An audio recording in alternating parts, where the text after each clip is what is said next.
បាទសូមគោរពជម្រាបសួរពុកម៉ែបងប្អូនក្នុងបណ្ដាញសង្គម TikTok និង Facebook បាទពេលនេះម៉ោងនេះខ្ញុំបាទជាងអក្សរាកំពុងនៅខេត្តកណ្ដាលនឹងឲ្យដឹងថាមានមួយនៅខាងខេត្តកំពង់ស្ពឺគាត់តាក់ទងឲ្យទៅមើលទីតាំង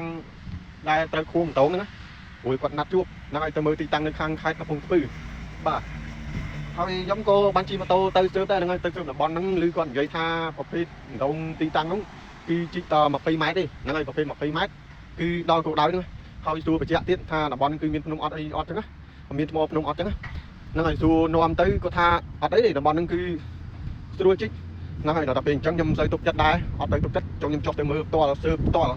ហ្នឹងហើយឥឡូវគឺជាក់ឡើងគឺអញ្ចឹងមែនដល់តាមតំបន់ហ្នឹងគឺកន្លែងខ្លះគឺគេខួងដៃ